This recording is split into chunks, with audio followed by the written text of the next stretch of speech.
చేసుకోవాలిరా స్వామి పొద్దు పండుగ అయ్యో బల్లందే జాడ వచ్చిన బల్ల ఆ బల్ల మీద నిలబడితే ఓ కోడిగా ఇరిగిపోయిందనుకో రాముగారి ఇంటికాడు బల సంక్రమయ్య పండుగతోటి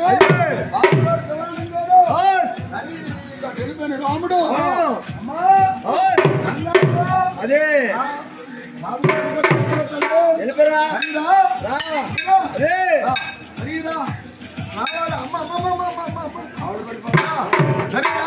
అదే రాముగారు ఇంటికాడికి అలసంకరమయ్య పండుగతోటి అది గెలిపోతే సరదా కాదు వాళ్ళ మీద కాడు పెట్టి నిలబడిపోయి అమ్మ నిలబడాల అబ్బా అబ్బా అబ్బా అబ్బా అబ్బా పండగతోటి బాబు గారు వచ్చారు ఇట్టండి రెండు పాదాలు బాగా మీద ఉన్నాయి రెండు పాదాలు సర్కారు మెట్లో ఉన్నాయి ఆ కింద ఉన్న పాదాలు ఆ మీద ఉన్న పాదాలు 4 పాదాలు సరిగ్గా బాగా కలిసిపోతుంది ఎదురా బల్ల మీద నిలబడాలంటే చాలా కష్టమైన పని సరిగ్గా రాముడికి కింద 2 పాదాలు ఉన్నాయి మీద 2 పాదాలు ఉన్నాయి 4 పాదాలు సరిగ్గా బల్ల మీద నిలబడడం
చాలా కష్టం ముందు పడకుండా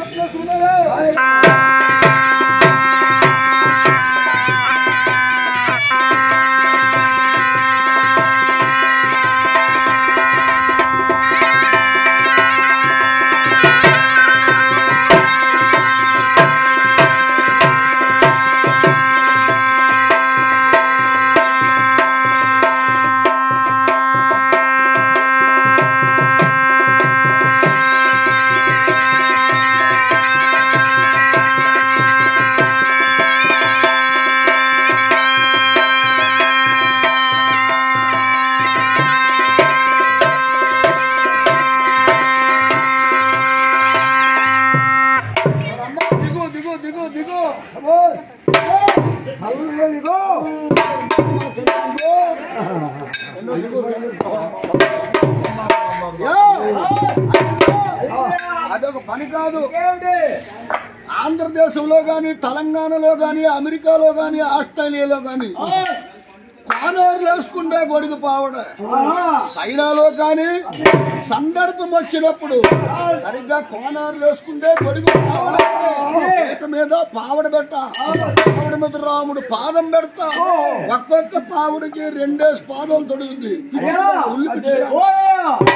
వేట మీద పావడ పెడితే, పావడ మీద రాముడు పాలు పెడితే జారి పడిపోతే పళ్ళు విరిగిపోతాయి. ఏం తిరిగిపోతాయి? పళ్ళు విరిగిపోతాయి. పోయిన పళ్ళు పోయినా బోన పళ్ళు వస్తాయి. కోడు జారకుండా, పాదము జారకుండా, రాముడు కింద పడకుండా, ఓ అయ్యా భగవంతుల వారా పరమహత్తుడా, ఏది కుడి పాదం అంటే ఎత్తు స్వామి, ఎత్తు ఇదే కాదు, ఇదేనా కుడి పావడ తొడిగిన ఇది ఎడం పాదం, గోపివాడు చెయ్య ఎడం పాదానికి ఎడం పావడే, కుడి పాదానికి కుడి పావడే. అబ్బాయి సరిగ్గా పేటకి పావుడికి సంబంధం లేదు, పావుడికి రాముడి పాదానికి సంబంధం లేదు. తాడుతో కట్టకుండా అదే ఆ పావుడ మీద కాపాదం ఈ పావుడ మీద కీపాదం గారు ఇళ్ళ కాడ పెద్ద పండుగ తోటి ఇంకా మనలో ఒకసారి కలిసిపోవాలా ఇప్పుడే